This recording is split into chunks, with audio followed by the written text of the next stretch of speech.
Good morning, my very dear students. I, Anush Srivastav, welcome you all on my YouTube channel Shenomics and Accounts.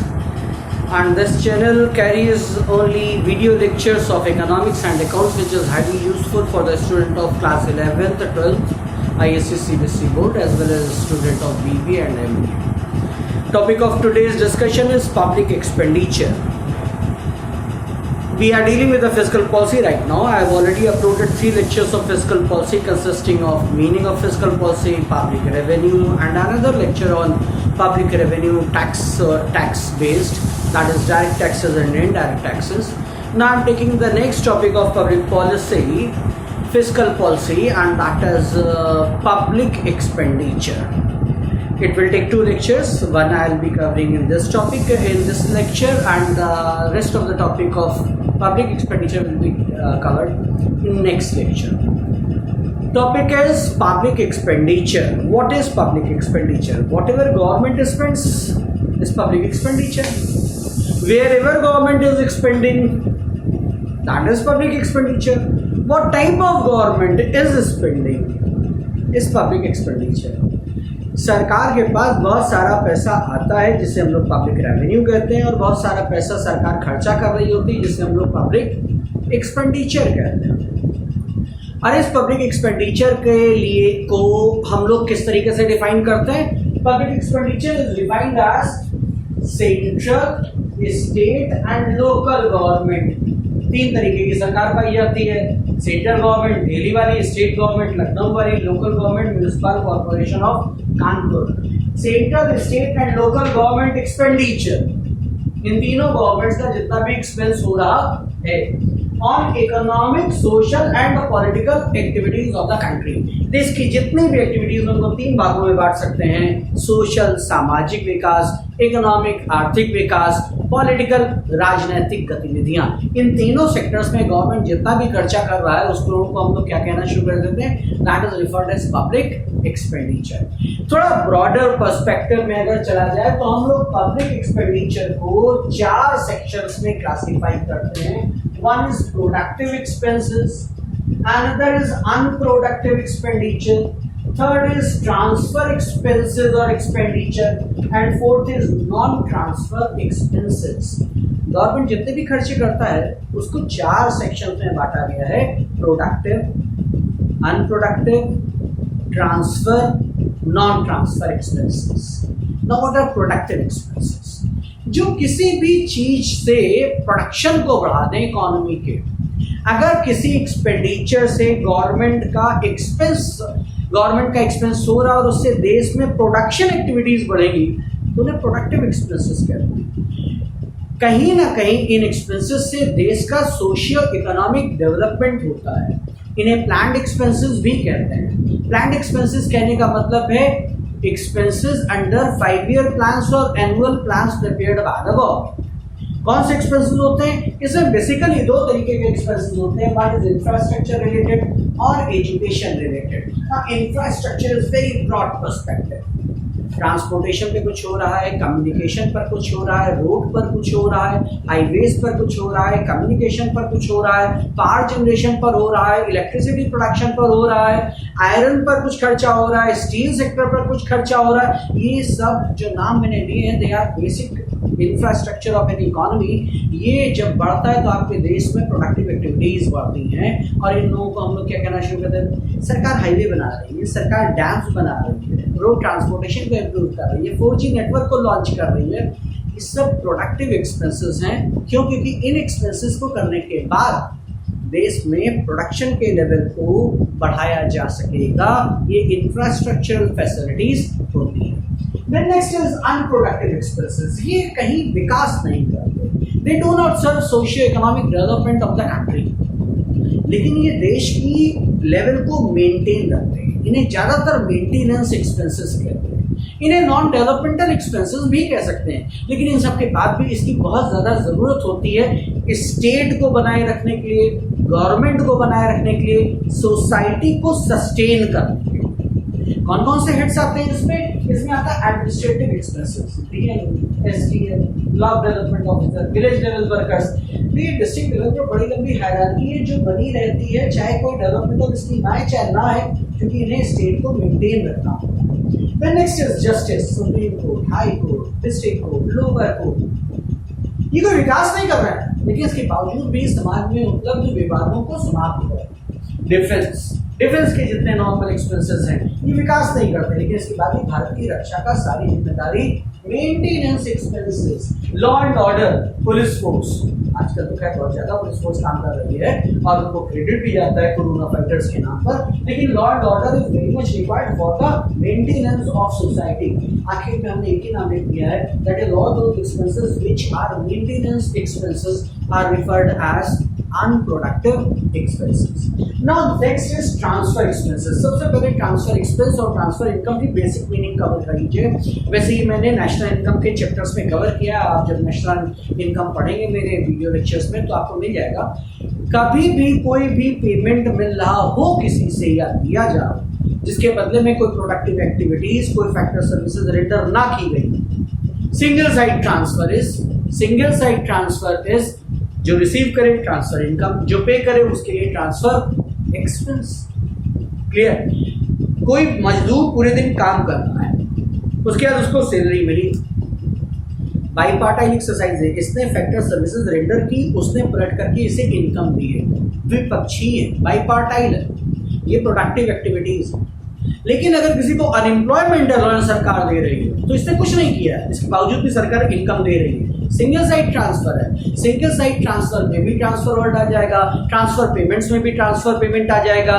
अब जिसको मिलेगी वो transfer income, जो कर रहा है उसके लिए ट्रांसफर एक्सपेंसेस में क्या आता है? Interest payments, old age pension, बूढ़े लोगों के रखरखाव के लिए सरकार अक्सर ओल्ड एज पेंशन देती है, वो शामिल होता है। अनएम्प्लॉयमेंट बेनिफिट्स, कोई भी बेरोजगार यदि बहुत ज्यादा सरकार उसकी रक्षा के लिए कुछ इनकम दे रही है तो दैट इज अनएम्प्लॉयमेंट एक्सपेंसेस। इन तीनों ही एक्टिविटीज में एक चीज कॉमन है, बाईपार्टाइल एक्सरसाइज नहीं है, सरकार दे रही है और वो रिसीवर है।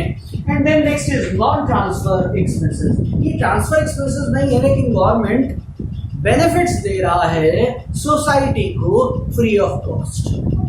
फ्री एजुकेशन प्रोवाइड कराई जा रही है, 6 से 14 साल के बच्चों को निःशुल्क शिक्षा का मौलिक अधिकार है हिंदुस्तान में। सरकार बहुत सारे स्कूल खोलती, वहाँ बच्चे आते हैं, वहाँ पढ़ते हैं, उसके बाद बिना फीस दिए चले जाते हैं। That is also expense by the government and it is referred as non transfer expense. Government खर्चा कर रही है सोशिएटल अपलिफ्टमेंट के लिए, तो इस तरीके के एक्सपेंसेस होते हैं जो गवर्नमेंट कर रही है।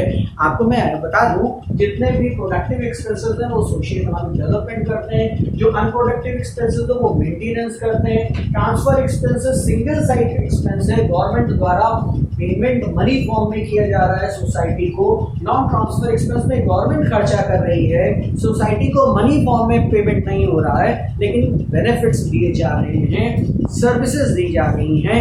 फ्री मेडिकल सर्विसेज हो गया, फ्री एजुकेशनल फैसिलिटीज हो गया, गांव में बहुत सारे कार्यक्रम चला करते हैं साक्षरता के, प्रौढ़ शिक्षा साक्षरता, फिर महिला साक्षरता, ये सारी चीजें नॉन ट्रांसफर एक्सपेंसेस में आती हैं। अब इशू ये कि गवर्नमेंट जब ये एक्सपेंसेस कर रहा होता है तो इन एक्सपेंसेस के इफेक्ट्स क्या है? सरकार खर्चा करती है तो सरकार के इन एक्सपेंसेस का कुछ इफेक्ट होता है, सोसाइटी को ये बहुत बेनिफिट करता है। अलग अलग सेक्शंस में 4 भागों में तोड़ा गया है इफेक्ट को। Effect on public expenditure on production, पूरे देश में जो प्रोडक्शन एक्टिविटीज चल रही उस पर क्या एक्सपेंस होगा। ऑन डिस्ट्रीब्यूशन, रिसोर्सेज का जो डिस्ट्रीब्यूशन हो रहा है जनरल पब्लिक में, इनकम का जो डिस्ट्रीब्यूशन हो रहा है जनरल पब्लिक में, उस पर क्या इम्पैक्ट होगा। ऑन इकोनॉमिक स्टेबिलिटी, आर्थिक स्थिरता, न बहुत ज्यादा बूम आ रहा है, न बहुत ज्यादा स्लम्प आ रहा है, तो उसे इकोनॉमिक स्टेबिलिटी कहते हैं। इकोनॉमिक फ्लक्चुएशन से जब इकोनॉमी को बचाया जाता है तो फिर उसे इकोनॉमिक स्टेबिलिटी कहना शुरू कर देते हैं। और लास्ट में ऑन इकोनॉमिक ग्रोथ यानी कि किस तरीके से इकोनॉमिक वृद्धि की जा सकती है, इकोनॉमिक डेवलपमेंट किया जा सकता है। 4 चीजें, ये 4 सेक्टर्स हैं जिसमें गवर्नमेंट के एक्सपेंसेस को बहुत असर पड़ता है। जितना गवर्नमेंट ज़्यादा एक्सपेंस करता है उस पर इफेक्ट्स पड़ते हैं। गवर्नमेंट अपने एक्सपेंसेस को प्लान करते वक्त ये भी इंश्योर करता है कि क्या उसके एक्सपेंसेस का प्रोडक्शन पर असर पड़ रहा है, डिस्ट्रीब्यूशन पर असर पड़ रहा है, इकोनॉमिक स्टेबिलिटी पर पड़ रहा है या फिर इकोनॉमिक ग्रोथ पर पड़ रहा है। जैसे मेक इन इंडिया पर वो बहुत सारा पैसा मोदी जी खर्चा करते हैं, विदेश जाते हैं, बहुत सारे निवेशकों को बुला करके लाते हैं, गवर्नमेंट ने एक्सपेंस किया है। फॉरेन इन्वेस्टर आएगा, इन्वेस्ट करेगा या कैपिटल, इकोनॉमिक ग्रोथ होगी। क्लियर हो गया? एक एग्जांपल मैं एक करके चलता हूँ, effect of public expenditure on production. तो पहली बात तो कंडीशन, अगर लोगों में ability and willingness to work है, if people are able to work, if people are willing to work, और गवर्नमेंट ऐसे में कोई पब्लिक एक्सपेंडिचर करता है तो प्रोडक्शन लेवल्स हमेशा बढ़ते हैं। It is very important that the labour force of the country should be good enough, he should be able to work and he should be willing to work। तो जैसे ही government expense करेगा, उस expense से नई opportunities आती हैं business activities की, और पब्लिक उसमें इन्वेस्टमेंट कर सकता है, एक्टिविटीज कर सकता है, जिससे प्रोडक्शन एक्टिविटीज बढ़ती है। Then next is on distribution. Public expenditure कुछ इस तरीके से किया जाना चाहिए that should minimize inequality of income.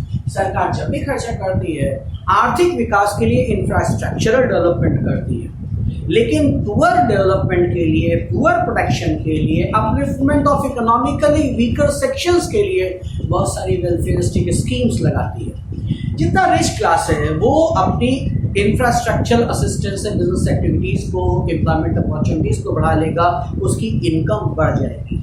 लेकिन जो रूरल इंडिया में रह रहे हैं, जो फार्मर्स हैं, जो इकोनॉमिकली पुअर सेक्शन से आ रहे हैं, गवर्नमेंट को उन पर भी बहुत सारी वेलफेयरिस्टिक स्कीम्स को लॉन्च करना पड़ता है, जिससे वो बने रहें, जिससे उनका इकोनॉमिक सोशल डेवलपमेंट होता रहे। जब ये होता रहेगा तो कहीं ना कहीं एक मिनिमाइजेशन ऑफ इकोनॉमिक इनइक्वालिटी भी होती रहेगी, और गवर्नमेंट पब्लिक एक्सपेंडिचर को करते समय ये इंश्योर करता है। Then next is on economic stability.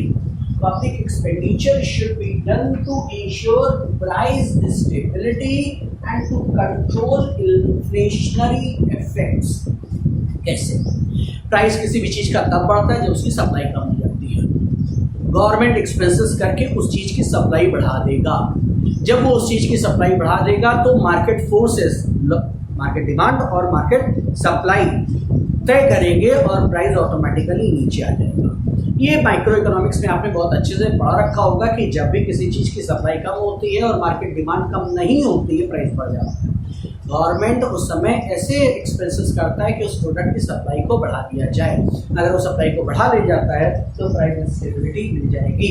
अगर प्राइस स्टेबिलिटी मिल गई तो इन्फ्लेशन अपने आप हो जाएगा। इन्फ्लेशन की डेफिनेशन ही मतलब ये होता है, अगर कमोडिटीज का प्राइस बढ़ता जा रहा है तो इन्फ्लेशन है।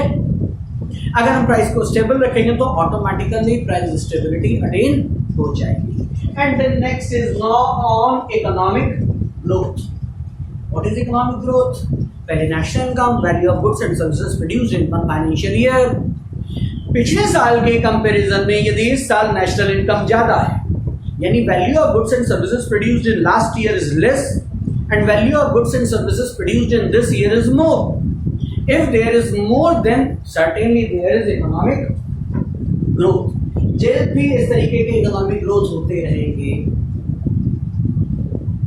इकोनॉमिक ग्रोथ होगा, नेशनल इनकम बढ़ेगी, पर कैपिटा इनकम बढ़ेगी, इकोनॉमिक डेवलपमेंट बढ़ेगा। क्या करना है गवर्नमेंट को? Stimulate saving and capital formation. सरकार को कुछ इस तरीके से एक्सपेंसेस करने की लोगों की सेविंग्स बचे।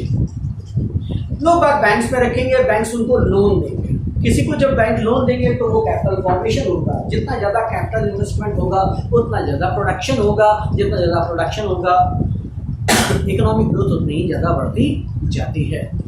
This was public expenditure. What is public expenditure? Let me go in brief. Public expenditure सरकार के 3 पार्ट होते हैं, central government, state government, local government. इन तीनों गवर्नमेंट्स द्वारा सोशल, इकोनॉमिक, पॉलिटिकल एक्टिविटीज में जितना भी खर्चा किया जाता है, 3 tier of government, 3 economic activities, central, state, local government के expenses, social, economic, political activities, right. अब इसके बाद कितनी तरीके के होते हैं? 4 तरीके के ये होते हैं। Productive expenses, unproductive expenses, transfer expenses, non transfer expenses.